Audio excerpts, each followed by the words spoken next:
नमस्कार। भारतीय युवा कांग्रेस अपनी स्थापना से ही युवाओं के हक और उज्जवल भविष्य के लिए काम करती आई है। कुछ दिवस पूर्व ही भारतीय युवा कांग्रेस ने युवाओं की बढ़ती बेरोजगारी की समस्या को उजागर करते हुए प्रधानमंत्री नरेंद्र मोदी जी के जन्म दिवस को बेरोजगारी दिवस के रूप में मनाया था। रोजगार दो कैंपेन के तहत रिकॉर्ड सेट करती बेरोजगारी और इस वजह से युवाओं में बढ़ते मानसिक तनाव के लिए मौजूदा सरकार को कटघरे में खड़ा कर जवाब मांगे थे। आदरणीय प्रधानमंत्री श्री राजीव गांधी जी सदैव कहा करते थे, भारत एक प्राचीन सभ्यता है लेकिन एक युवा राष्ट्र है। मेरा एक सपना है, मैं भारत को मजबूत, स्वतंत्र, आत्मनिर्भर और दुनिया के देशों का नेतृत्व करता मानव जाति की सेवा में देखना चाहता हूं। और यह तभी संभव है जब राष्ट्र निर्माण युवाओं की ऊर्जा और प्रतिभा द्वारा संचालित होगा। आदरणीय स्वर्गीय प्रधानमंत्री श्री राजीव गांधी जी के इन्हीं सुनहरे शब्दों से प्रेरित हो भारतीय युवा कांग्रेस ने राजीव गांधी इंटर्नशिप प्रोग्राम 2020 का आयोजन किया। इस इंटर्नशिप कार्यक्रम के दौरान चुने गए इंटर्न्स को वीडियो बनाने एवं शोध करने की कलाओं में मार्गदर्शन प्रदान कर उनकी इन कलाओं को और अधिक निखारा गया। साथ ही साथ इस इंटर्नशिप के तहत इंटर्न्स ने भारतीय लोकतंत्र के विभिन्न पहलुओं के बारे में सीखा और उन्हें करीबी से समझा। आज संविधान दिवस के उपलक्ष्य पर राजीव गांधी इंटर्नशिप प्रोग्राम 2020 के तहत भारत के विभिन्न राज्यों से चुने युवा संविधान के प्रति अपने भाव और विचार हम सभी से साझा करना चाहते हैं। आइए सुनते हैं देश के युवाओं की जुबानी संविधान की बात।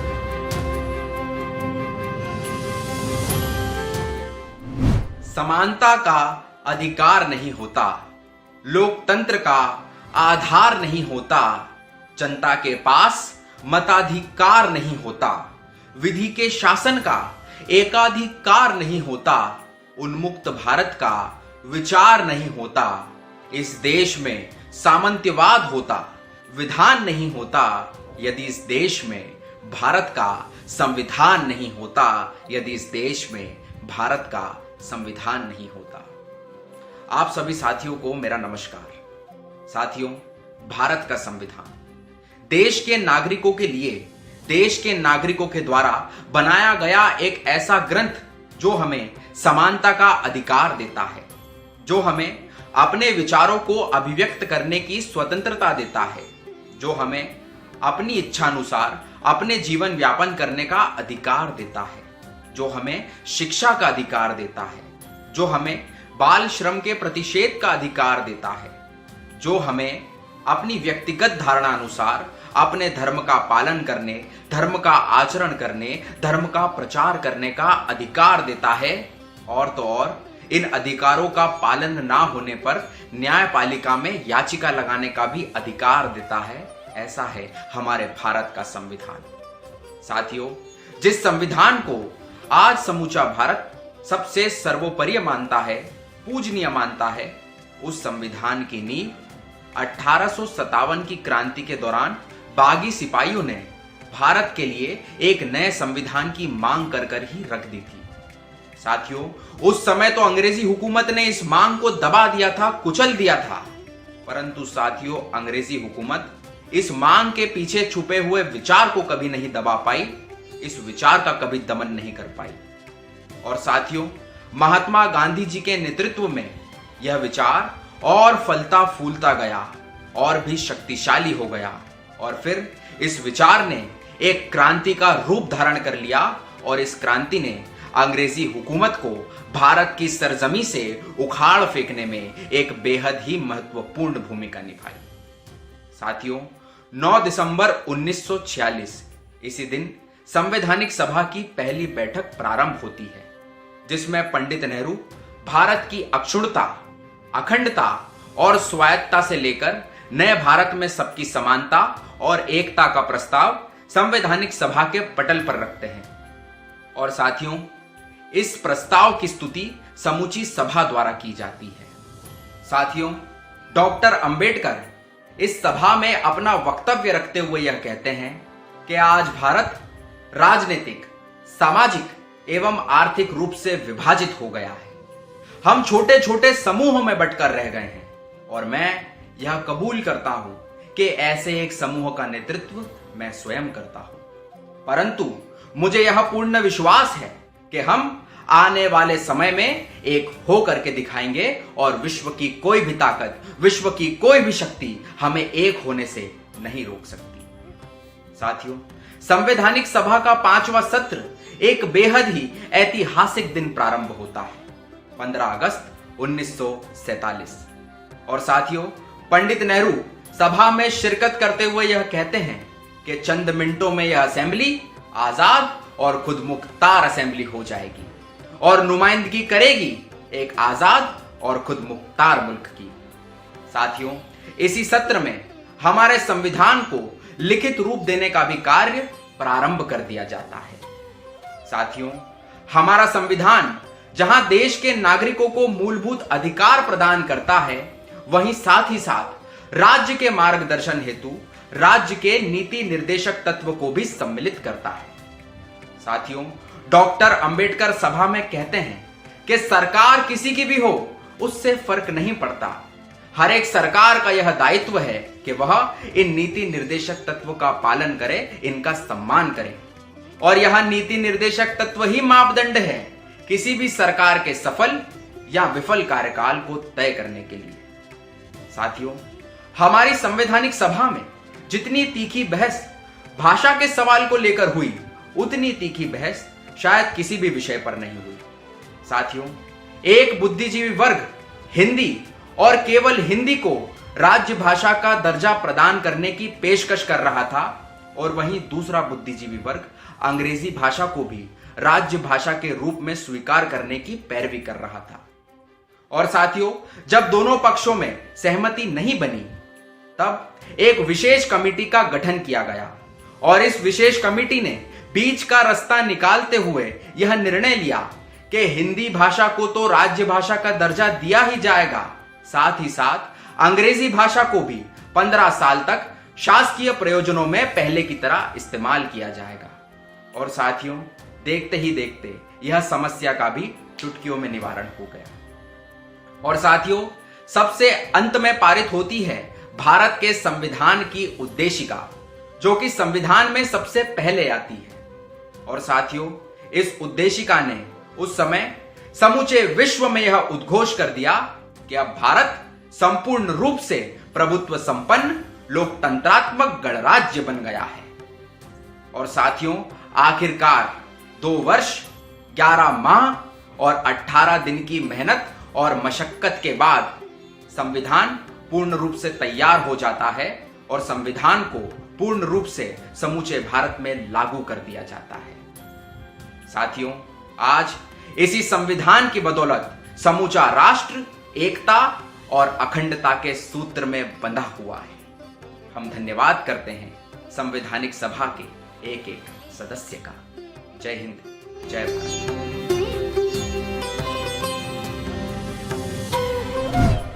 1857 में पहली बार अपने संविधान के लिए उठे विचार का दफन करने के बाद 1914 में एक बार फिर गोखले जी ने अंग्रेजों के सामने अपने संविधान की बात को रखा। तब अंग्रेजों ने इस बात को ये कह के टाल दिया कि वो युद्ध के बाद इस पर विचार करें। और युद्ध के बाद उन्होंने कहा कि वे खुद भारतीयों के लिए एक नया संविधान बनाएंगे।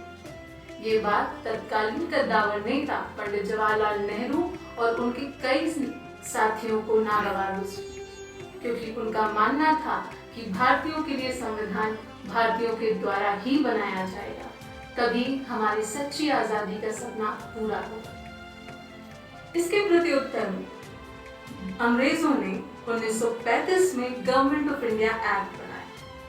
ये एक्ट एक तरफ जहां विचारों के विरुद्ध था भारतीयों के, वहीं दूसरी ओर इस एक्ट की वजह से कांग्रेस और मुस्लिम लीग के बीच की दूरियां और बढ़ गई। और इन बातों को ध्यान में रखते हुए ब्रिटिश सरकार ने अपनी तरफ से अपने कैबिनेट के 3 मंत्रियों को भारत भेजा और वो मिशन कैबिनेट मिशन कहलाया। कैबिनेट मिशन, कांग्रेस, मुस्लिम लीग और रजवाड़ों के प्रतिनिधि का एक हिस्सा एक बार बैठक में शामिल हुआ, जहां कांग्रेस ने संपूर्ण भारत के लिए संविधान बनाने की बात को सामने रखा, तो वहीं दूसरी ओर मुस्लिम लीग के नेता मोहम्मद अली जिन्ना ने मुस्लिम बहुल इलाकों की मांग की और उनके लिए स्वयं संविधान बनाने की बात को रखा। इस विचार का कांग्रेस के नेताओं ने खुलकर विरोध किया, क्योंकि उन्होंने एक संपूर्ण अखंड भारत के लिए संविधान बनाने का सपना संजोया था और वो इस सपने को टुकड़ों में नहीं बांटना चाहते। वैसे तो हमें फुर्सत मिलती नहीं है कि हम समाज से जुड़े महत्वपूर्ण मुद्दों पर सोच विचार कर सकें, क्योंकि हम व्यस्त इतने रहते हैं, कभी किसी की मौत की गुत्थी सुलझाने में, कभी मंदिर मस्जिद बनाने में, कभी पाकिस्तान को मिटाने में, तो कभी चीन को धूल चटाने में। परंतु होता है कई बार ऐसा भी जब हम पक जाते हैं इन मुद्दों से, बोर हो जाते हैं, और ठीक उसी वक्त जब हमारा दिमाग शांत होता है, सोचने की क्षमता के साथ हमारे जहन में ये मुद्दे जरूर उठते हैं कि रोज रोज हमारी बहन बेटियों के साथ बलात्कार क्यों होता है। क्या कारण है कि दलिताज भी दबाए जाते हैं, पिछड़े और अल्पसंख्यक आज हिंदुस्तान में अकेला महसूस कर रहे हैं। यदि इतने गंभीर सवाल हमारे मन में नहीं भी उठते हैं, तो ये जरूर सवाल उठता है कि ये लाखों युवाओं की भीड़ आज सड़कों पर बेरोजगार घूम रही है, इसके लिए कौन जिम्मेदार है? पढ़ा लिखा नौजवान आज घर बैठने को मजबूर है, इसके लिए कौन जिम्मेदार है? और एक प्रोपेगेंडा मैसेज ठीक उसी वक्त जब ये सवाल हमारे मन में उठ रहे होते हैं, हमारे फोन तक पहुंचा दिया जाता है, जो दुनिया भर के तर्क दे करके हमें ये मनाने की कोशिश करता है कि इस बेरोजगारी के लिए जिम्मेदार आरक्षण व्यवस्था है। आज हम बात करेंगे इसी बात पर कि क्या वास्तव में ऐसा है कि आरक्षण बेरोजगारी के लिए जिम्मेदार है? आरक्षण की व्यवस्था क्यों और कैसे हमारे फाउंडिंग फादर्स ने हमारे संविधान में की?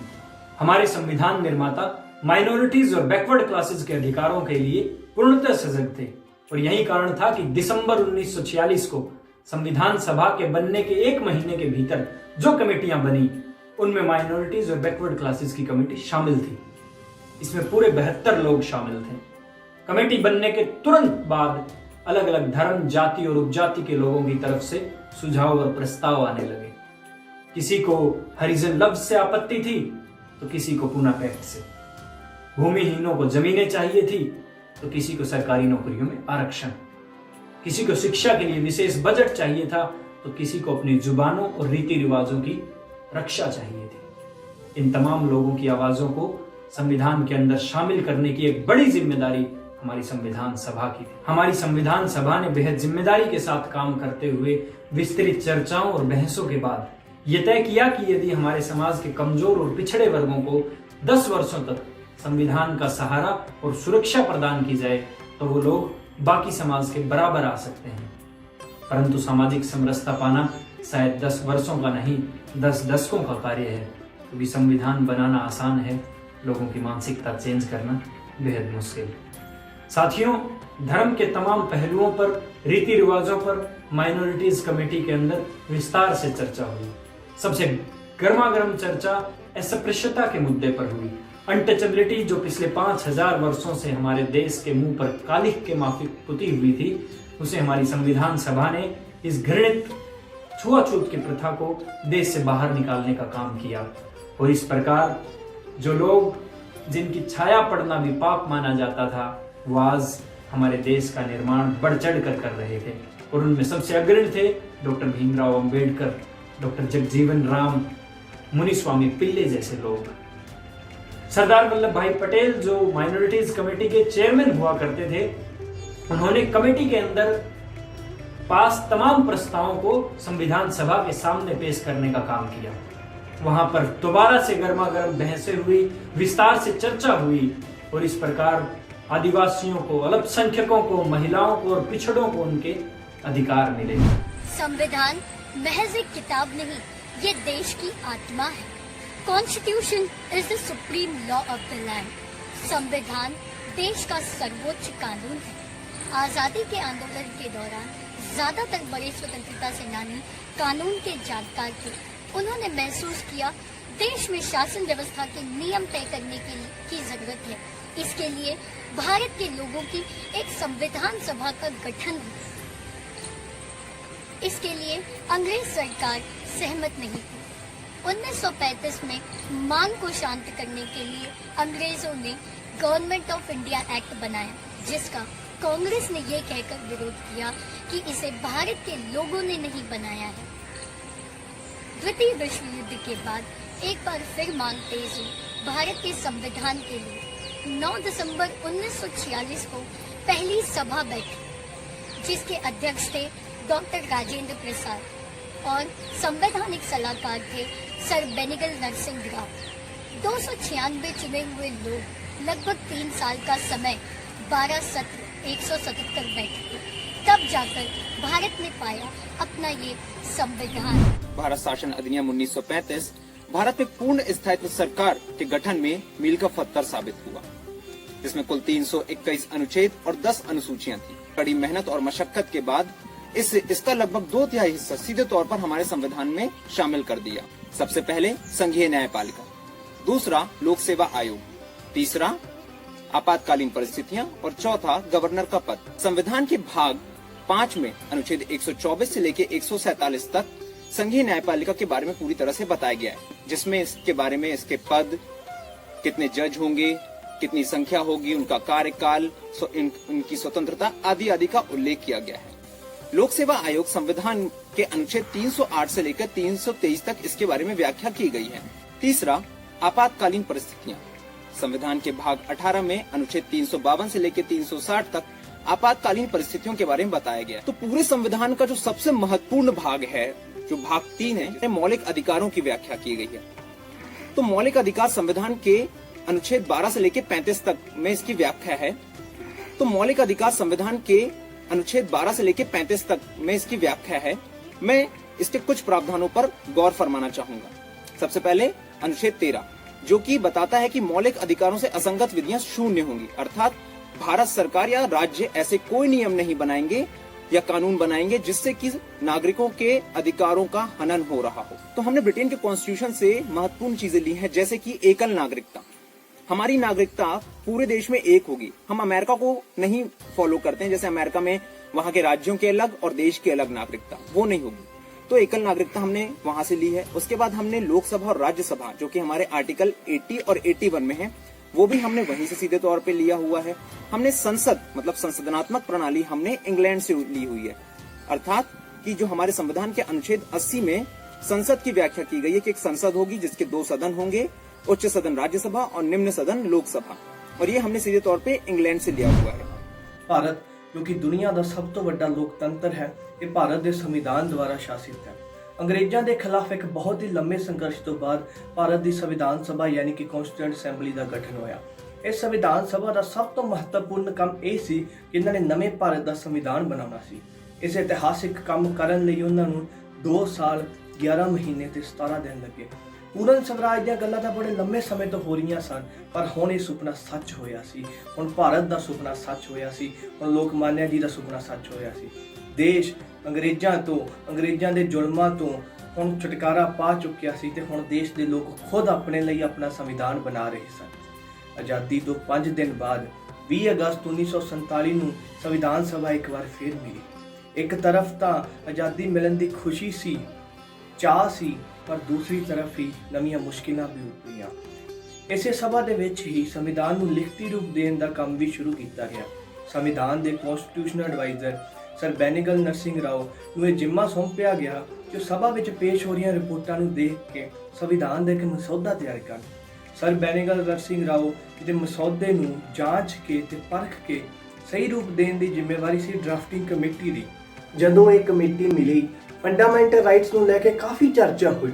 ਕਾਫੀ ਚਰਚਾ ਤੋਂ ਬਾਅਦ ਇਸ ਕਮੇਟੀ ਨੇ ਕਈ ਫੈਸਲੇ ਲਏ ਜੋ ਜ਼ਿਆਦਾਤਰ ਨਹਿਰੂ ਜੀ ਦੇ 1931 ਦੇ ਕਾਂਗਰਸ ਦੇ ਕਰਾਚੀ ਸੈਸ਼ਨ ਤੋਂ ਪ੍ਰਭਾਵਿਤ ਸਨ। ਮੀਟਿੰਗ ਦੇ ਵਿੱਚ ਕਈ ਮੁੱਦਿਆਂ ਉੱਪਰ ਗੱਲ ਹੋਈ, ਜਿਵੇਂ ਦੇਸ਼ ਦੇ ਲੋਕਾਂ ਦੇ ਬੁਨਿਆਦੀ ਹੱਕ ਕੀ ਹੋਣਗੇ। ਉਹਨਾਂ ਹੱਕਾਂ ਦੀ ਵੀ ਗੱਲ ਹੋਈ ਜੋ ਹੁਣ ਤਾਂ ਭਾਵੇਂ ਨਹੀਂ ਦੇ ਸਕਦੇ ਸੀ, ਪਰ ਜਿੱਥੇ ਤੱਕ ਪਹੁੰਚਣਾ ਉਹਨਾਂ ਦਾ ਸੁਪਨਾ ਸੀ। ਇਸ ਤੋਂ ਇਲਾਵਾ ਵਸੀਹਤ ਦੇ ਵਿੱਚ ਮਿਲੀਆਂ ਪਦਵੀਆਂ ਬਾਰੇ ਵੀ ਚਰਚਾ ਹੋਈ, ਜਿਸ ਵਿੱਚ ਰਾਜਕੁਮਾਰੀ ਅੰਮ੍ਰਿਤ ਕੌਰ ਜੀ ਨੇ ਪਹਿਲ ਕਰਦਿਆਂ ਕਿਹਾ ਕਿ ਹਿੰਦੁਸਤਾਨ ਦਾ ਹਰ ਨਾਗਰਿਕ ਸਮਾਨ ਹੈ ਤੇ ਘੋਸ਼ਿਤ ਕੀਤਾ ਕਿ ਹੁਣ ਤੋਂ ਸਿਰਫ ਉਹਨਾਂ ਨੂੰ ਅੰਮ੍ਰਿਤ ਕੌਰ ਕਿਹਾ ਜਾਵੇ। ਲੋਕਾਂ ਦੀ ਆਜ਼ਾਦੀ ਬਾਰੇ ਵੀ ਗੱਲ ਹੋਈ ਤੇ ਲੋਕਮਾਨਿਆ ਜੀ ਦੀ ਗੱਲ సచ్ ਹੋਈ that Swaraj is my birth right and I shall have it. మనందరికీ తెలుసు ఏదైనా ఒక గొడవకి 3 కారణాలు ఉండవచ్చు. ఒకటి women, wealth and land. Even the great Mahabharata war was fought for land. అది ధర్మయుద్ధం అయినప్పటికీ దాని ముఖ్య కారణం మాత్రం ల్యాండ్. అలాంటప్పుడు మన రాజులు మరియు జమీందారులు ఒక కొత్త రాజ్యాంగం కోసం వాళ్ళ స్థలాలను ఇస్తారని మనం ఎలా అనుకుంటాం? ఇవ్వరు. వాళ్ళు ఫండమెంటల్ రైట్స్ని అడ్డుగా పెట్టుకొని లాని పాస్ అవ్వకుండా ఆపడం కోసం ప్రతి ఒక్క ప్రయత్నం చేశారు. They claimed that right to property was a fundamental right. అప్పుడు డాక్టర్ సర్దార్ వల్లభాయ్ పటేల్ నిల్చొని ఏమన్నారంటే, moving to the clause 19, no property movable or immovable of any person or corporation shall not be taken for public use unless the law provides the payment of compensation for the property taken. అప్పుడు ఎందరో రాజులు దీనిపై ప్రశ్నించడానికి నిల్చున్నారు. ఎంత compensation ఇస్తారు మరియు compensated land ఎవరికి ఇస్తారు, ఇలాంటి క్వశ్చన్స్ అడిగారు. కొందరు రాజులు ఏమన్నారంటే, ఎవరో కొందరు పేదలకు న్యాయం జరగడం కోసం మనం ఎంతో మంది రాజులు మరియు జమీందారులతో కఠినంగా ఉండడం బాలేదు అని ఈ లాని పాస్ అవ్వకుండా ఉండడం కోసం ఖండించారు. మరికొందరు రాజులు ఏమన్నారంటే, కేవలం కొందరు మాత్రమే అక్రమంగా హింసించి స్థలాలను సంపాదించారు, మిగతా వాళ్ళ అందరూ జీవితకాలం శ్రమించి కష్టపడి స్థలాలను సంపాదించారు. అటువంటి వారికి మీరు కేవలం ఈ కంపెన్సేషన్ ఇచ్చి న్యాయం చేద్దాం అనుకుంటున్నారా అని చెప్పి సభను గట్టిగా ప్రశ్నించారు. దానిపై సభలోని వారందరూ ఆలోచించడం మొదలుపెట్టారు. भारत की संविधान की जितनी प्रशंसा की जाए उतना ही कम है। ये तो देश का सर्वोच्च कानून है, क्योंकि इसे बनाने वाले कोई और नहीं बल्कि देश के आम लोग ही हैं, और इसमें आखिरी शक्ति भी देश के आम लोगों यानी देश की जनता को ही प्रदान है। और आज संविधान दिवस के इस अवसर पर भारतीय युवा कांग्रेस की ओर से राजीव गांधी इंटर्नशिप प्रोग्राम के अंतर्गत हमारी भी यही कोशिश थी कि हम संविधान की जागरूकता देश के सभी लोगों तक पहुंचा पाएं, खास करके युवाओं तक। और इस इंटर्नशिप प्रोग्राम के तहत हमने कई युवाओं को देश भर से लाकर एक मंच में साथ जोड़ा, साथ खड़ा किया और साथ लाया, और सबको संविधान के बारे में जागरूक बनाने की एक छोटी सी पहल की। इसमें हमने अनुसंधान व मनोरंजन दोनों ही तरीकों का उपयोग किया। और आज इस दिवस पर हम भी अपनी एक छोटी सी पहल के साथ आए हैं आपके पास। आशा करते हैं कि आपको ये पहल अच्छी लगेगी। धन्यवाद।